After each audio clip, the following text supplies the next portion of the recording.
안녕하세요. 저는 36, 대학병원 응급실에서 야간 전담으로 일해온 한소정이라고 해요. 늘 남의 급한 숨부터 붙잡아주던 제가 어느 날은 제 숨부터 붙들어매야 했어요. 엄마가 갑작스레 허리 수술 날짜를 잡게 되면서였죠. 그날 새벽 응급실 근무를 끝내고 곧장 병실로 올라가 보호자 팔찌를 찼어요. 차가운 형광등 불빛 아래서 동의서에 사인을 하면서 이상하게 손이 덜덜 떨리더라고요. 늘 남의 가족을 챙기던 내가 드디어 내 가족을 위해 멈추는구나, 그런 생각이 들었어요. 저는 회사에 가족돌 봄 휴가를 냈고 엄마 곁에 붙어 있기로 마음먹었어요. 내 기준에서 가족이란 아픈 사람이 있으면 말보다 먼저 손이 가는 사이거든요. 문제는 제 남편이었어요. 남편 도윤 씨는 늘 가족이 먼저입니다. 를 입에 달고 살았는데 그 말이 카메라 앞에서만 빛난다는 걸 전 잘 알고 있었어요. 그 사람 직업이 사내 강사 겸 유튜버라 말로 설득하는 데는 도가 텄거든요. 반면 저는 말수적은 간호사였고요. 엄마 수술 소식을 전한 날 남편은 제 고단한 눈 밑 다크서클보다 자기 강연 대본을 먼저 들춰봤어요. 가족이 먼저조라는 문장이 굵은 글씨로 동그라미 쳐져 있더군요. 그 문장을 보는 제 마음이 묘하게 차가웠어요. 휴가 승인 문자를 확인하고 집으로 돌아오는 길 친정 분식집 앞에 잠깐 섰어요. 유리문 위 작은 간판에는 아빠가 생전에 새겨둔 문구가 아직도 남아있어요. 가족이면 먼저 온다. 엄마가 늘 그 글자를 손끝으로 쓸어내리며 웃었죠. 바람에 간판이 달그락 흔들릴 때마다 나는 괜찮다고 버티던 엄마의 목소리가 같이 흔들리는 것 같았어요. 그날따라 분식집 안엔 어린 손님이 인절미를 먹다가 달걀 토핑 얘기를 꺼냈고 옆 테이블 꼬마가 나 그거 못 먹어요 하고 손사래를 쳤어요. 괜히 그 장면이 눈에 밟혔는데 나중에 이상하게 그 기억이 제 발목을 잡았답니다. 세상 일은 참 묘해요. 그냥 스치듯 지나간 장면이 나중에 내 이야기의 중요한 갈래가 되거든요. 집에 돌아오니 남편이 소파에 반쯤 누워 노트북을 펼쳐놓고 있었어요. 당신 휴가 나왔다며? 잘됐네. 말끝은 가벼웠고 저는 조용히 짐을 꾸렸어요. 엄마가 아플 때는 질문보다 준비가 먼저니까요. 하지만 가방을 잠그기도 전에 남편이 던진 한마디가 제 손을 멈추게 했어요. 아, 그리고 동생이 다음 주에 힐링 리트릿 간다는데 조카 잠깐 맡아주자. 어차피 집에 있을 거잖아. 그 순간 제 등줄기를 따라 식은땀이 흘렀어요. 어차피라는 말이 이렇게 무례할 수 있구나 싶었거든요. 간병을 쉬는 일로 아는 사람에게 고단함을 설명하는 건 늘 소모적이었어요. 저는 대신 마음속으로 조용히 경계선을 그었어요. 말로 바뀔 사람이 아니라면 체험으로 알게 해야 한다고요. 그날 저녁 오래 알고 지낸 이웃 어른 박만호 선생님을 배웠어요. 은퇴한 판사님이라 늘 현실적인 조언을 해주시죠. 소정아, 힘들수록 기록을 남겨. 말보다 기록이 너를 지켜. 그 말이 낯익은 간판 문구처럼 마음에 박혔어요. 가족이면 먼저 오는 것, 그리고 기록으로 지키는 것. 두 문장을 주머니에 넣고 저는 다음날 새벽 엄마의 손을 꼭 잡았어요. 손이 작아졌더라고요. 간병 침대 난간에 걸린 이름표를 쓸어내리며 마음속으로 다짐했어요. 이번엔 내가 엄마의 간호사가 되겠다고. 그리고 누군가에게도 자신의 말이 현실이 되는 방법을 꼭 알려주겠다고요. 제 이야기는 그렇게 시작됐어요. 말보다 손이 먼저 갔고 손보다 마음이 먼저 앞섰던 조금 길고 아주 솔직한 한 달의 기록으로요. 엄마 병실에서 하룻밤을 지새우고 집으로 돌아왔을 때였어요. 남편 도윤 씨가 마치 기다렸다는 듯 제게 말을 꺼냈어요. 소정아, 잘됐네. 휴가도 나왔다며? 그럼 엄마 돌보면서 조카도 같이 좀 봐줘. 설아가 이번에 해외 리트릿 가거든. 순간 제 귀를 의심했어요. 조카를 보라니요? 저는 엄마 간병 때문에 한 달 휴가를 내고 그 시간에 오롯이 엄마 옆에 있어야 한다고 이미 수십 번 설명했거든요. 조카를 내가 왜 봐? 하고 되물으니 도윤 씨는 태어냈어요. 아니, 어차피 집에 있을 거잖아. 집에 있으면서 애 하나 더 보는 게 뭐가 힘드냐고. 그 한마디가 제 심장을 확 움켜쥐는 것 같았어요. 간병을 쉬는 일로, 시간을 남기는 일로 여기는 게 도대체 말이 되나요? 낮에는 간병, 밤에는 병원 서류 챙기고 약속 확인, 거기에 우리 아이까지 돌보는 게 제 일상인데 그 위에 조카까지 얹으라는 건 그냥 희생하라는 말이잖아요. 저는 바로 거절했어요. 난 못해. 엄마 간병만으로도 벅차. 거기다 우리 애도 챙겨야 하는데 조카까지는 절대 안 돼. 제 말투는 단호했지만 속은 이미 끓어오르고 있었죠. 그런데 도윤 씨는 굴하지 않았어요. 소정아, 설아가 해외여행 한 번도 못 가봤잖아. 신혼여행도 국내로 간 거 알지? 이제 겨우 기회가 생긴 거야. 그냥 일주일이야. 네가 좀 봐주면 되잖아.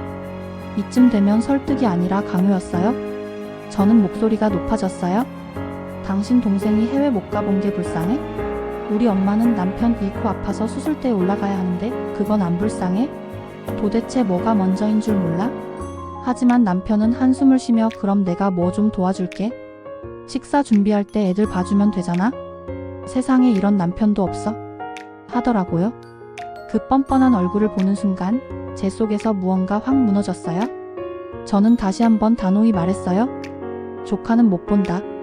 엄마 간병하는 것도 우리 아이 보는 것도 다 내 몫이야. 그런데 거기다 내 동생 애까지 보라니 말 같지도 않은 소리 집어치워. 다시는 내 앞에서 그런 얘기 꺼내지도 마. 그러자 남편은 어깨를 으쓱하며 뭘 그렇게 정색을 해? 가족끼리 좀 도와주자는데?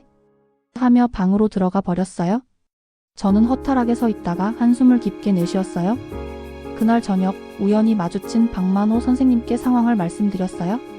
선생님은 제 얘기를 다 들으시더니 잠시 고개를 끄덕이셨어요. 그리고는 이런 말을 해주셨죠. 소정아, 가족이라는 이름으로 떠넘기는 부탁이 가장 위험한 거야. 네가 선을 그어야 한다. 그리고 반드시 기록을 남겨. 말로 해서는 못 바꿔. 그 말이 제 마음속에 깊게 새겨졌어요. 기록을 남기고 선을 그어야 한다. 저는 그날 밤 바로 다이어리를 꺼냈어요. 오늘 남편이 했던 말, 제가 거절했던 말, 제 기분과 엄마의 상태까지 꼼꼼히 적었어요. 그리고 스스로 다짐했어요. 이제 더는 말로 싸우지 않겠다고. 남편이 판 무덤은 남편 스스로 들어가게 만들 거라고요. 저는 그때 이미 계획을 세우기 시작했어요. 도윤 씨가 절대 예상 못할 아주 공정한 체험학습을 준비하기로요. 그 다짐을 끝내고 나니 오히려 마음이 조금은 가벼워졌어요. 방 안에서 곤히 자는 우리 아이 얼굴을 보며 속삭였어요. 엄마가 지킬게. 그리고 보여줄 거야. 누가 진짜 가족이고 누가 말뿐인 가족인지. 그렇게 제 반격은 시작됐습니다. 남편이 조카를 데리고 올 거라는 불길한 예감은 결국 현실이 되었어요. 며칠 뒤 퇴근하고 집에 돌아오니 현관 앞에 작은 아기 신발이 가지런히 놓여 있었어요. 순간 심장이 철렁 내려앉았어요. 현관문을 열자마자 우리 아이와 조카가 장난감을 사이에 두고 뒤엉켜 울고 있었고 남편은 소파에 널브러져서 태블릿을 만지작거리며 얘네 둘이 친해지더라 하고 아무렇지 않게 말했어요. 저는 그 자리에서 그대로 폭발했어요. 내가 뭐라고 했어?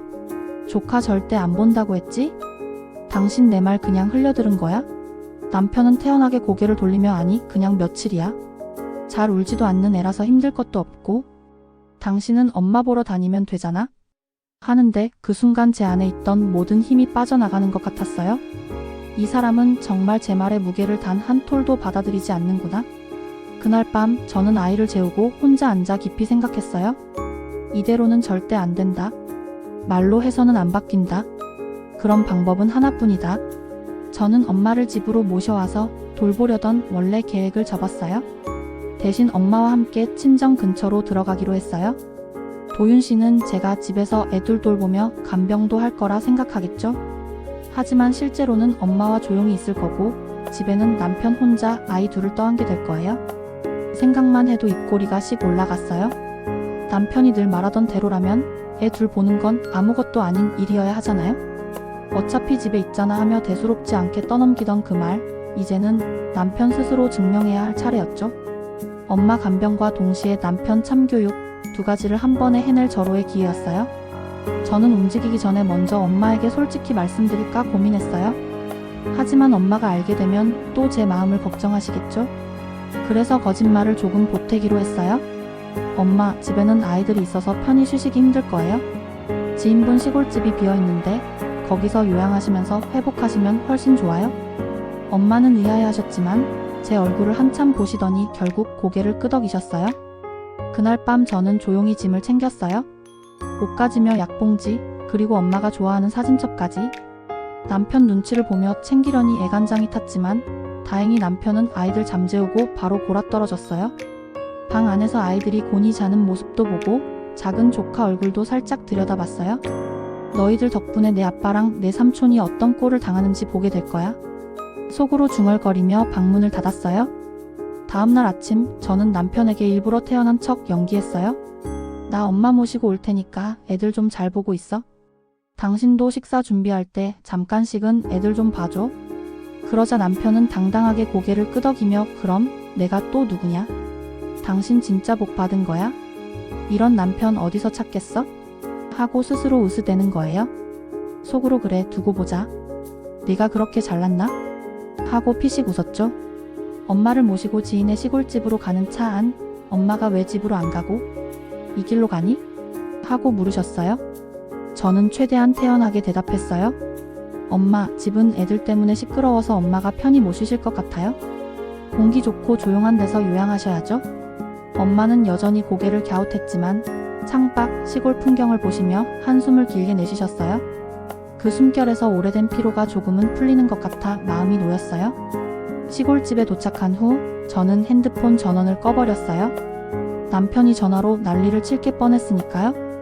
다만 혹시 경찰에 실종 신고할까봐 문자 하나만 남겼어요. 엄마랑 잘 지내고 있어? 아이들 잘 챙겨? 걱정 마. 그리고 다시 전원을 껐어요. 이제 본격적으로 남편의 지옥 체험이 시작되는 거예요. 저는 그날 밤 엄마 곁에서 누워 창밖의 별을 보며 스스로 다짐했어요. 이제부터는 말이 아니라 경험으로 가르칠 거야. 당신이 그렇게 쉽게 말한 가족의 무게, 이제 내 어깨 위에 올려줄게. 그렇게 제 계획은 본격적으로 굴러가기 시작했어요. 제가 엄마와 시골집에 도착해 짐을 풀 무렵 남편 도윤 씨는 아이 둘과 집에 남겨져 있었어요. 저는 핸드폰 전원을 꺼놓고 오직 엄마에게만 집중했죠. 그런데 남편은 그제야 상황의 무게를 깨달았던 것 같아요. 첫날부터 제게 메시지가 폭탄처럼 쏟아졌거든요. 여보, 저녁은 어떻게 챙겨야 돼? 아기 분유는 몇 스푼 넣어야 하는 거야? 기저귀 어디에 있어? 처음엔 당황한 기색이 역력했지만 저는 읽고 답하지 않았어요. 애초에 이 모든 게 체험 학습이니까요. 둘째 날쯤 되자 메시지 내용이 달라졌어요. 당신 이거 진짜 뭐 하는 거야? 애들 울음 그치질 않아? 조카는 엄마 찾는다 하고 우리 애는 어린이집 안 간다고 박혀. 나 미치겠다. 글자 끝마다 짜증과 다급함이 묻어나더라고요. 그 모습이 제 눈앞에 그려지자 솔직히 속이 조금 시원했어요. 평소엔 아이 둘 보는 게 뭐 어렵냐고 하던 사람이 막상 부딪히니까 정신을 못 차리고 있었으니까요. 신우, 그러니까 도윤 씨 여동생은 해외에서 연락 한 번 없었대요. 남편 혼자 애 둘을 보며 직장까지 병행하려니 꼴이 말이 아니었을 거예요. 아침마다 아이들 챙겨서 어린이집 보내야 하는데 밥은 제대로 못 먹여 보냈고 준비물은 늘 빠뜨렸대요. 어린이집 선생님이 전화해서 아빠 준비물 다시 챙겨 오셔야 해요 했을 때 남편은 그제야 제가 매일 해오던 일이 얼마나 꼼꼼해야 하는지 알게 되었겠죠. 집은 점점 난장판이 되어갔어요. 바닥에는 젖은 기저귀가 굴러다니고 식탁 위엔 라면, 국물 자국이 말라붙고 싱크대에는 설거지 못한 그릇이 쌓여갔다고 해요. 아이들은 서로 장난감을 뺏으면서 울음을 터뜨렸고 남편은 그걸 달래느라 새벽까지 진이 빠졌을 거예요. 그러다 결국 저한테 또 메시지를 보냈죠. 제발 하루만 와줘. 나 진짜 죽겠다. 하지만 저는 엄마 옆에서 조용히 미소 지었어요. 엄마가 창문을 열어두고 바람을 쐬며 여기 오길 참 잘했다 하시는 걸 보면서요. 엄마의 얼굴이 점점 밝아지는 걸 보니까 제 선택이 옳았다는 확신이 들었어요. 그와 동시에 남편의 체험은 이제 시작일 뿐이라는 생각에 이상한 통쾌함도 밀려왔고요. 셋째 날 남편은 결국 회사에 조퇴를 신청했대요. 아이들이 열을 내고 울어대니 도저히 출근이 불가능했다고 하더라고요.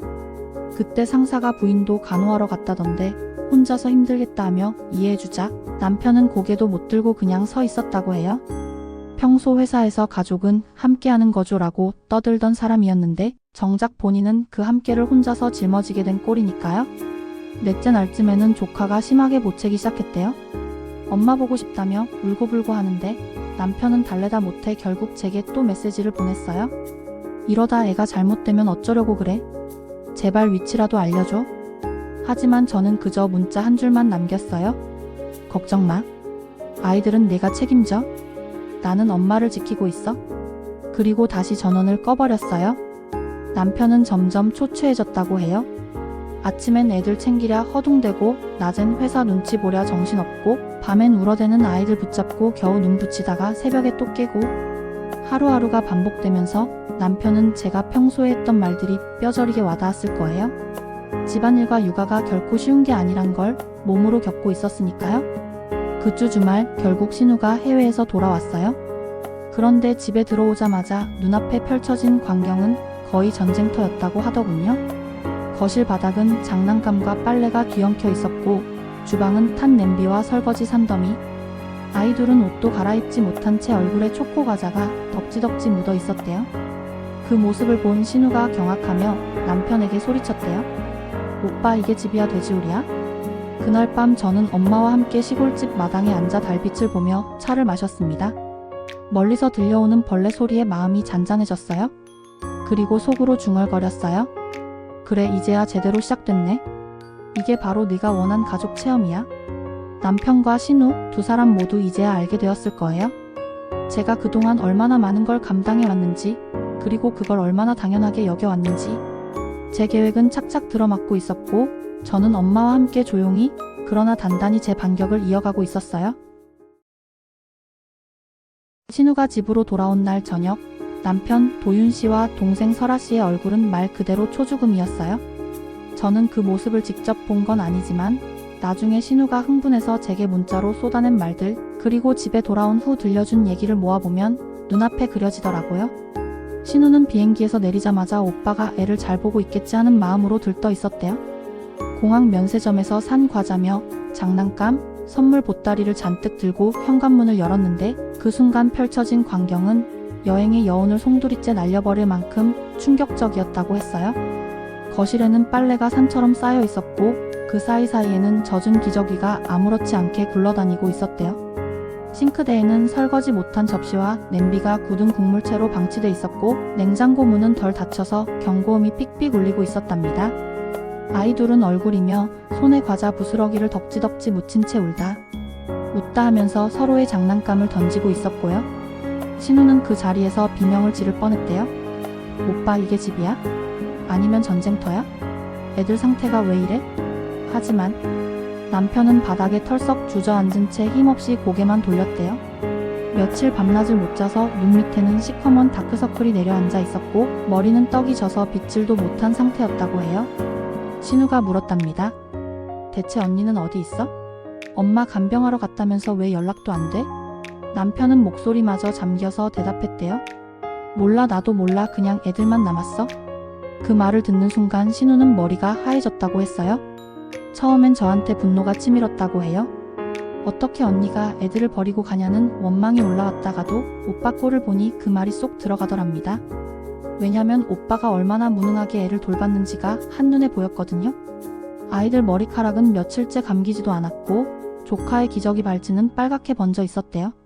심지어 밥을 못 챙겨 먹였는지 우리 아이는 며칠째 라면만 먹었다는 말까지 하더라고요. 신우는 결국 그날부터 남편과 함께 아이들을 챙기기 시작했어요. 그런데 그게 또 쉽지가 않았대요. 낮에는 아이들이 끊임없이 울고 밤에는 번갈아가며 보채는 바람에 두 남매는 잠을 붙이지도 못했다고 했어요. 신우가 분명히 말하더군요. 언니, 나는 진짜 두 손 두 발 다 들었어. 내 아들 하나 보는 것도 힘든데 조카까지 합쳐서 둘을 돌보려니까 정신이 나가더라니까. 여행 갔다 와서 쉬기는커녕 집에 돌아오자마자 또다시 지옥이 시작된 거였어. 남편은 그 와중에도 고집을 부렸대요. 내가 할 수 있어? 내가 잘할 수 있어? 하지만 몸은 이미 한계에 다다라 있었던 거죠. 결국 신우가 아이들에게 밥 먹이고 씻기고 재우는 걸 도맡게 되었고 남편은 옆에서 멍하니 서 있거나 겨우 뒤처리만 했다고 해요. 그 며칠 동안 신우는 오빠를 향해 수십 번은 소리쳤대요. 이게 애 둘 키우는 게 아무것도 아니라던 오빠 모습이야? 언니가 그동안 한 게 그냥 집에서 편하게 논 거라 생각했어? 나도 언니 욕 많이 했는데 지금은 그럴 말이 쏙 들어간다. 언니가 천사야, 천사. 그렇게 신우가 고개를 절레절레 저으며 말하니 남편은 아무 말도 못하고 고개만 푹 숙였다고 하더라고요. 저는 그 소식을 나중에 듣고 피식 웃음이 나왔어요. 원래는 남편 혼자만 참교육할 생각이었는데 결과적으로 신우까지 제대로 맛을 본 거니까요. 게다가 두 사람 모두 제 존재가 얼마나 큰 버팀목이었는지를 뼈저리게 체험했을 거예요. 엄마 옆에서 차분히 간병을 이어가며 저는 점점 건강을 되찾아가는 엄마. 얼굴을 보면서도 동시에 마음속 깊은 통쾌함을 느꼈어요. 이제야 알겠지. 내가 얼마나 많은 걸 혼자 짊어지고 있었는지. 그리고 이제야 깨닫겠지. 그 가족이라는 이름 뒤에 숨어 얼마나 무책임했는지를. 그날 밤 신우가 저에게 문자를 보내왔어요. 언니 제발 돌아와. 나 오빠랑은 도저히 애들 못 보겠다. 언니가 없으니까 집이 완전히 무너져 버렸어. 문자 말미에는 이렇게 적혀 있었어요. 나 이번에 뼈저리게 알았어. 언니가 우리 집을 지탱하는 기둥이었다는 걸. 그 문장을 읽는 순간 제 마음에 묘한 카타르시스가 밀려왔어요. 내가 직접 말해주니 더 이상 내가 설명하지 않아도 되겠구나. 남편도 신우도 이제는 부정할 수 없을 거예요. 저는 그제야 확실히 알았어요. 판은 이미 제 쪽으로 넘어왔다는 걸요. 엄마와 시골집에서 지낸 지도 어느덧 2주가 되었어요. 맑은 공기, 텃밭 채소로 차려낸 건강식, 그리고 규칙적인 생활 덕분에 엄마 얼굴빛은 날마다 달라졌어요. 병원에서도 수치가 좋아지고 있다고 했고요. 저는 그 사실만으로도 마음이 놓였어요. 그런데 한편으론 남편과 신우가 어떻게 지내고 있을지 궁금해서 핸드폰 전원을 잠깐 켜봤죠. 켜자마자 쏟아지는 메시지 알림에 화면이 하얗게 변할 정도였어요. 남편에게서 온 문자엔 짜증과 분노가 뒤섞여 있었어요. 소정아, 이게 말이 돼? 나 회사도 못 가고 애둘에 치여 미쳐버리겠다. 도대체 언제 들어올 거야? 하루만 와줘. 나 제발 좀 살려줘. 그런데 며칠이 지나면서 톤이 바뀌더라고요. 여보, 내가 잘못했어? 이제 알았어? 네가 매일 해오던 게 얼마나 힘든 건지. 그 메시지를 읽는 순간 이상하게도 속이 시원하면서도 씁쓸했어요. 그렇게 말해도 막상 시간이 지나면 다시 원래대로 돌아가지 않을까 하는 의심이 생겼거든요. 사람은 쉽게 변하지 않으니까요. 한편 신우에게서도 연락이 왔어요. 언니 제발 돌아와줘. 나 이번에 진짜 느꼈어. 언니 없으면 우리 집은 끝장이야.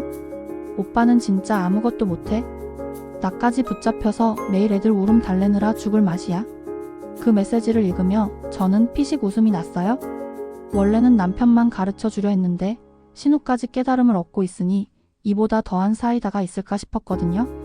그런데 동시에 제 마음속 어딘가가 흔들리기 시작했어요.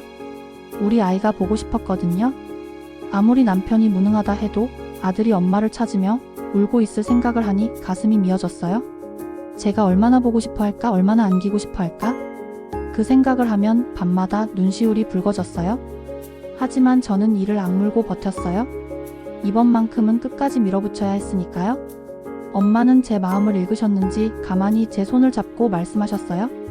소정아, 너도 참 많이 힘들다. 근데 이번엔 잘하고 있어. 네가 참아야 할 게 아니라 네가 받아야 할 걸 돌려주는 거니까.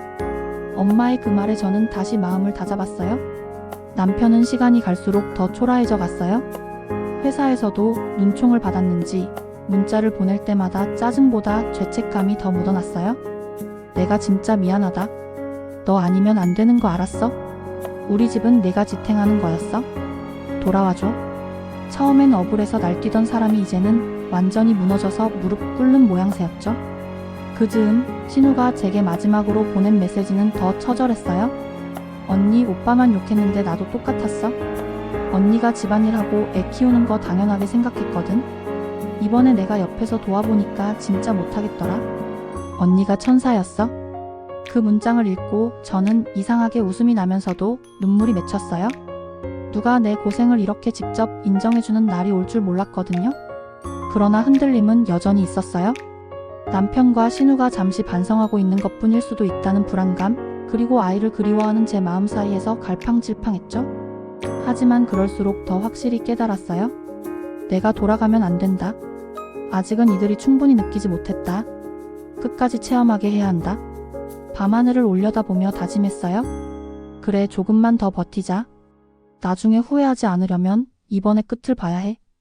그리고 저는 다시 핸드폰 전원을 꺼버렸습니다. 남겨진 집에서 두 사람이 패닉에 빠져 허덕이는 동안 저는 엄마와 함께 조용히, 그러나 단단히 마지막까지 제 계획을 이어가고 있었어요. 한 달 가까운 시간이 흐르고 엄마의 건강도 많이 회복되었어요. 얼굴빛이 환해지고 목소리도 다시 힘이 붙었죠. 의사 선생님이 이제 일상 복귀하셔도 되겠다는 말을 해주실 때 저도 모르게 안도의 눈물이 고였어요. 엄마를 시골집에 모셔둔 건 정말 잘한 선택이었어요. 엄마와 짐을 정리하고 친정에 잠시 모셔다 드린 뒤 저는 드디어 집으로 향했어요. 집 문 앞에 섰을 때 솔직히 조금 긴장됐어요. 안에 들어가면 어떤 꼴이 펼쳐져 있을지 상상이 갔으니까요. 그래도 제 눈으로 직접 확인해야 했어요. 현관문을 열자마자 밀려오는 건 눅눅하고 퀴퀴한 공기였어요. 신발장은 뒤죽박죽, 거실 바닥은 장난감이 흩어져 발 디딜 틈도 없었고 소파에는 빨래가 덮개처럼 쌓여 있었어요. 주방은 더 가관이었어요.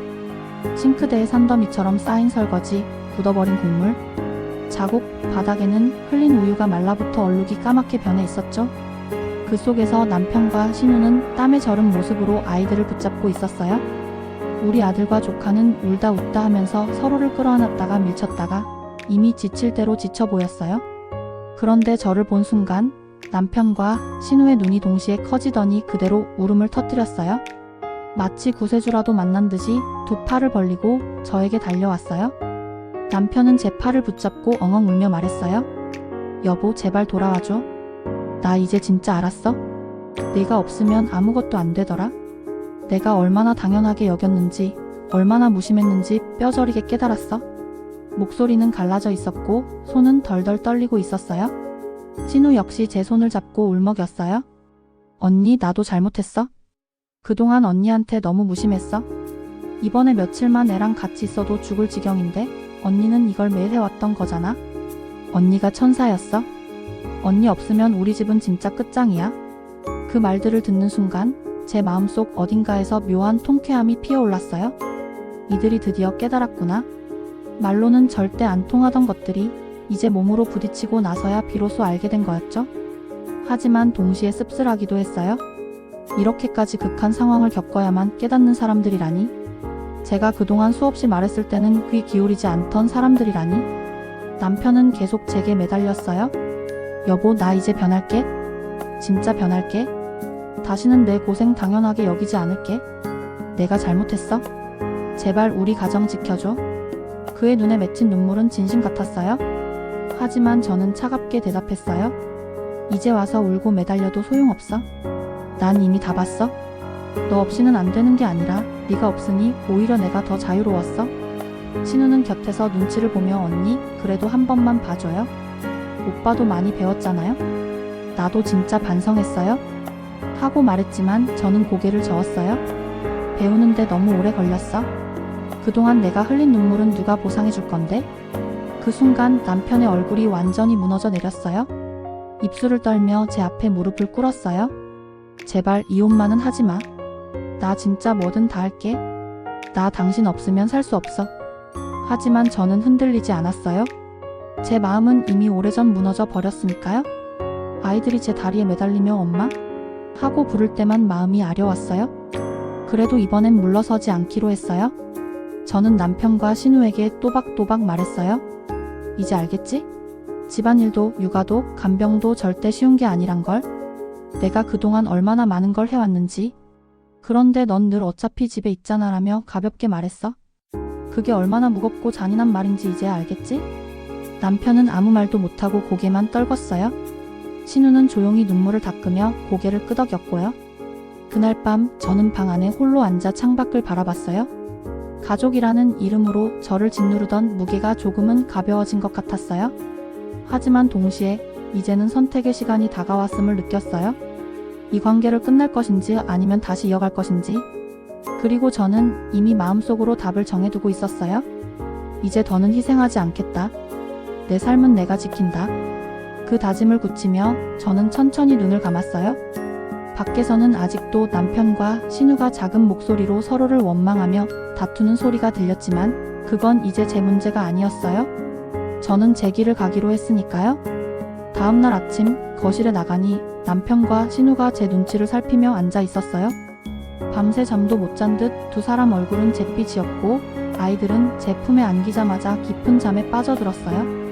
그 작은 체온이 제 가슴에 와닿는 순간 저는 확신했어요. 이제 더는 이 집에서 희생하지 않겠다고. 남편은 제 앞에 무릎을 꿇고 말했어요. 여보, 제발 기회 한 번만 줘. 내가 없으니까 집이 무너져 내리는 걸 똑똑히 봤어. 내가 잘못했어. 진짜 변할게.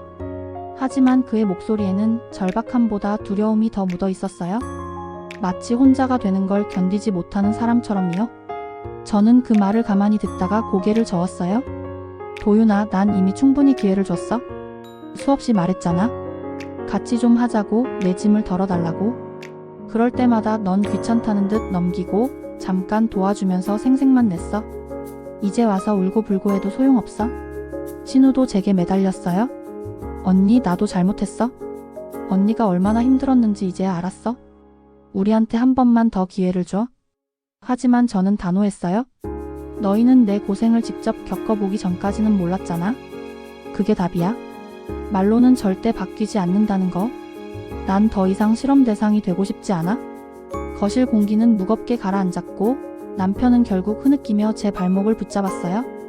하지만 저는 조용히 그의 손을 떼어냈어요.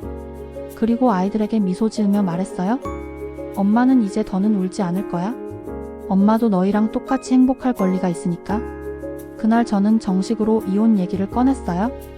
남편은 얼굴이 새파래지더니 제 말을 믿지 못하겠다는 듯 멍하니 앉아 있었어요. 하지만 제 목소리는 흔들리지 않았어요. 우리 관계는 여기까지야. 난 엄마 간병하면서 진짜 가족이 뭔지 다시 배웠어. 가족은 힘들 때 함께 버티는 사람들이야. 그런데 넌 늘 내 쪽 가족만 챙기고 내 엄마 아픔은 뒷전으로 밀어놨잖아. 이제 그 대가를 치를 때가 온 거야. 신우는 아무 말도 못하고 눈물만 훔쳤고 남편은 몇 번이고 고개를 저으며 이혼만은 안 된다고 했지만 저는 결심을 굳혔어요. 더는 흔들리지 않으려고요. 며칠 뒤 저는 정식으로 서류를 접수했어요. 도장은 생각보다 쉽게 찍혔어요. 서류를 내고 나오는데 이상하게도 눈물이 아니라 웃음이 났어요. 자유가 이렇게 가볍고 달콤한 거구나 싶었어요. 그 후 아이는 제가 양육권을 가져오기로 했어요. 남편에게 한 달간 아이 둘을 맡겨둔 덕분에 법원도 제 손을 들어주었죠. 신우는 그날 이후 저를 볼 때마다 고개를 숙였고 남편은 울며 불며 매달렸지만 아무 소용 없었어요. 이미 제 마음은 정리됐으니까요. 엄마는 제 선택을 존중해 주셨어요. 소정아, 잘했다. 내 인생은 내가 지켜야 해. 너도 누군가의 딸이고 또 누군가의 엄마잖아. 그 말에 저는 다시 눈물이 왈칵 쏟아졌어요. 엄마 품에 안겨 울면서도 마음은 한결 가벼웠어요. 저는 이번 일을 통해 뼈저리게 깨달았어요. 가족이라는 이름 뒤에 숨어있는 당연함은 결국 독이 된다는 걸요. 가족은 누가 희생하는 존재가 아니라 함께 지탱하는 존재라는 걸요. 말로는 절대 변하지 않는 사람이라면 경험하게 만들어야 하고 그래도 변하지 않으면 놓아야 한다는 걸 배웠어요. 이제 저는 제 삶을 다시 살아가고 있어요. 더 이상 희생이 아니라 제 행복을 위해서요. 엄마도 옆에서 조금씩 회복해가고 아이도 제 품에서 웃음을 되찾았어요. 남편은 후회 속에 살겠죠? 하지만 그건 제 몫이 아니에요. 이 이야기를 끝까지 들어주신 여러분 꼭 기억해주세요. 누군가 가족이라는 이름으로 여러분의 희생을 당연하게 여긴다면 말로 바꾸려 하지 마세요. 직접 경험하게 하거나 아니면 단호하게 선을 긋는 게 답이에요. 저는 그걸 몸소 증명했고 결국 제 자유를 찾았어요. 이제는 후회하지 않아요. 오히려 통쾌하게 웃을 수 있어요. 제 삶을 제가 지켜낸 순간부터 진짜 사이다 같은 해방이 찾아왔으니까요.